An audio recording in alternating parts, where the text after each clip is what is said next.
Ciao a tutti, sono Claudio e il caffè è la mia passione. Bentornati sul mio canale. Oggi mi trovate con le mani sporche in pasta, come dico spesso, perché andiamo a parlare di un aspetto molto pratico del caffè, ovvero la macinatura. Ma prima di iniziare vi ricordo, se non l'avete già fatto, guardate il video settimana scorsa dove ho recensito la Lollina di Lollo, la macchina del caffè a cialde appunto del marchio Lollo, e già vi anticipo che settimana prossima farò un video che tanti di voi mi avete chiesto, ovvero una classifica delle migliori macchine del caffè del 2021. Me l'avete chiesto in tanti qual è la macchina migliore, ho già pronto in testa il video da farvi per sabato prossimo, quindi continuate a seguirmi e se non siete iscritti ovviamente iscrivetevi al canale attivando la campanellina, così riceverete la notifica di quando uscirà questo nuovo video. Ma oggi parliamo di un aspetto fondamentale del caffè, ovvero la macinatura. Prima di iniziare però premierò qualcuno di voi che nello scorso video ha commentato, ha lasciato un like e si è iscritto al canale, ma solo a fine video vi dirò chi ha vinto. Ovviamente chi ha vinto riceverà un omaggio delle mie miscele del caffè, più di qualche altra miscela da degustazione che le aziende mi regalano e io ho il piacere di condividere con voi. Ma adesso iniziamo con il video di oggi.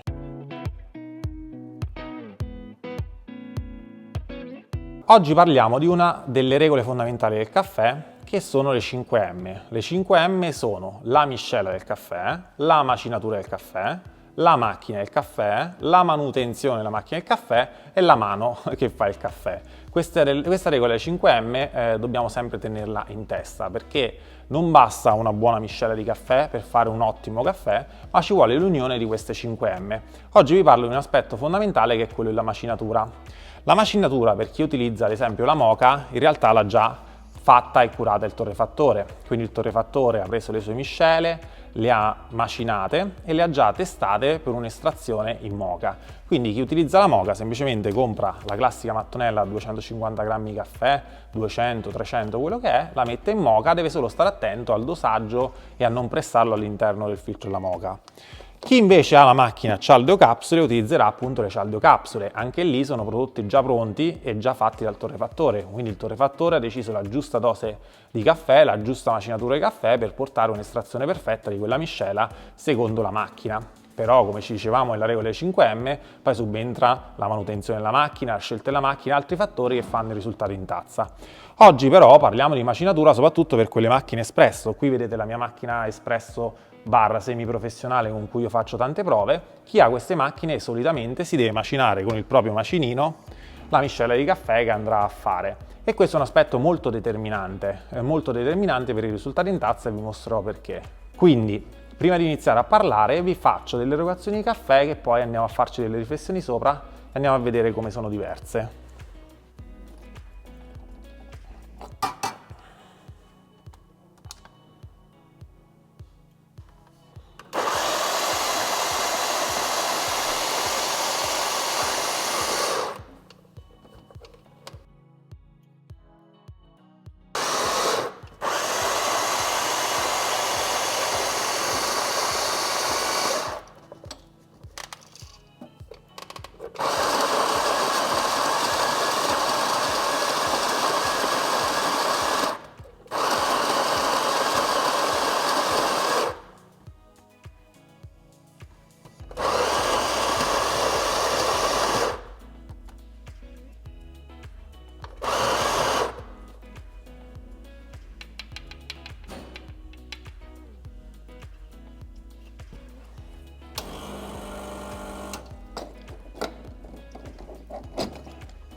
Perfetto, questa è la prima estrazione, andiamo a farne una seconda.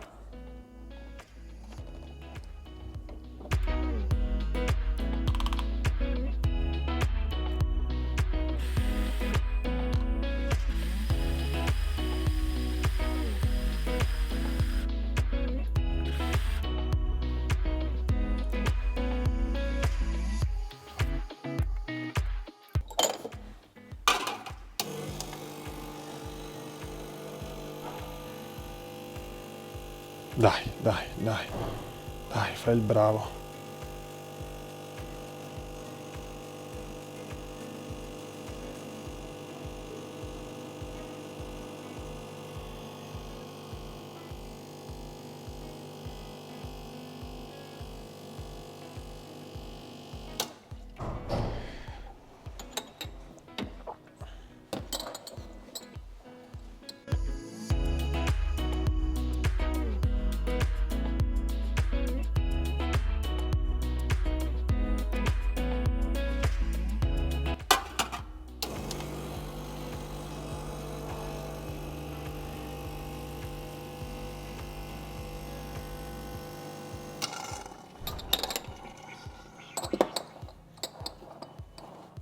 Perfetto, cosa ho fatto in questa estrazione espressa all'italiana? Ho fatto la tipica ricetta l'espressa all'italiana, che è fatta da 7 grammi di caffè macinato per ogni tazza, quindi essendo questo un filtro che porta a 2 tazzine, ho fatto 14 grammi, li ho pesati con questa bilancia, quindi 14 grammi per 2 tazzine di caffè, e poi ho estratto un caffè tipico all'italiana. Un caffè tipico all'italiana si dice che è appunto da 25 ml, che devono essere estratti in 25 secondi, con una tolleranza di più o meno 3 secondi. Quindi diciamo che una giusta estrazione, se si è pesato il caffè in maniera corretta, deve durare tra i 22 e i 28 secondi.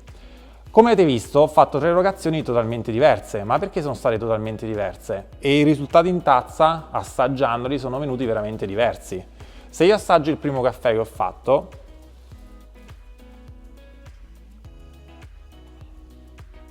è un caffè veramente amarissimo. Assaggiamo il secondo caffè che ho fatto.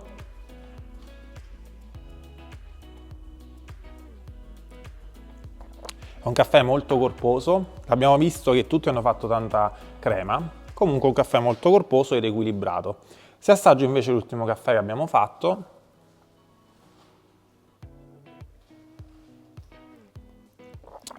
è un caffè con una crema e un corpo molto meno persistente, quindi volgarmente lo chiameremmo annacquato, è veramente troppo delicato e non sembra il tipico espresso bar. Quindi voi vi starete domandando, hai fatto 3 miscele diverse? No, semplicemente ho fatto la stessa miscela, ma l'ho macinata in 3 maniere differenti, che sono state estratte in 3 maniere totalmente differenti, infatti se avete notato i tempi sono stati diversissimi, che hanno portato a 3 risultati in tazza completamente differenti. Questo per dimostrarvi cosa?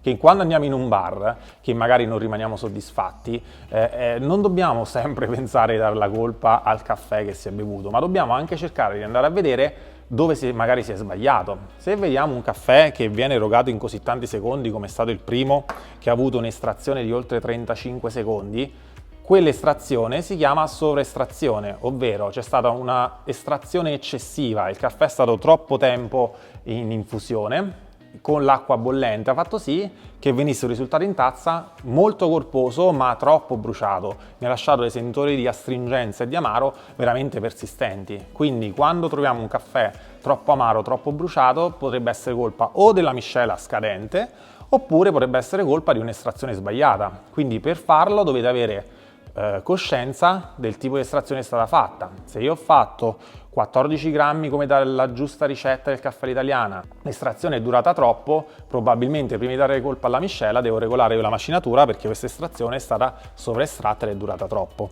Nell'ultimo caso, la terza estrazione, questo caffè è troppo annacquato, è troppo poco corpo, è troppo poco tipico del sapore che ci aspettiamo in espresso, è troppo poco un espresso bar. Quindi prima di dire che questa miscela è poco corposa, se avete visto l'estrazione è avvenuta in meno di 20 secondi, quindi è stata una sottoestrazione, la macchina non ha espresso tutte le peculiarità della miscela e del panetto di caffè che gli è stata inserita all'interno del filtro e quindi è uscita un'estrazione sottoestratta e quindi un caffè molto annacquato, più simile a quello della moka che a quello bar.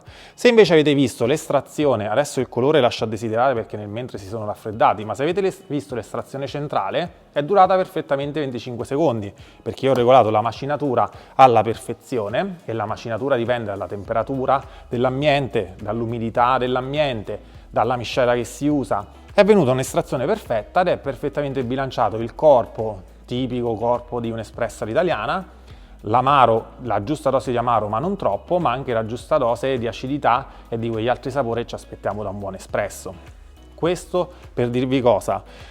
appunto l'importanza della macinatura. Se voi avete una macchina a braccio, difficilmente troverete dei caffè macinati adatti per la macchina a braccio. Perché? Perché la miscela per moka necessita di una macinatura leggermente più larga di una miscela da erogare in una macchina espresso. Tipicamente l'espresso necessita di una macinatura più fine. Alcuni torrefattori, come ad esempio Illy, vi lascio il link in descrizione, fanno la stessa miscela macinata sia per moka sia per macchina espresso. Questo proprio a testimonianza di quello che vi sto raccontando, ovvero che quando si va a utilizzare una macchina a braccio bisogna utilizzare le miscele macinate per queste macchine espresso. Se voi andate nella vostra casa del caffè di riferimento o nel vostro torrefattore, chiedete e fatevi consigliare appunto di una miscela macinata per espresso, altrimenti di tutte le mattonelle a 250 grammi che troverete in commercio come il Lavazza Rosso e la maggior parte, quelle tipicamente sono macinate per moka, quindi non daranno un'ottima estrazione in questo tipo di macchine. Inoltre, prima appunto di giudicare il caffè che non ha avuto un risultato soddisfacente,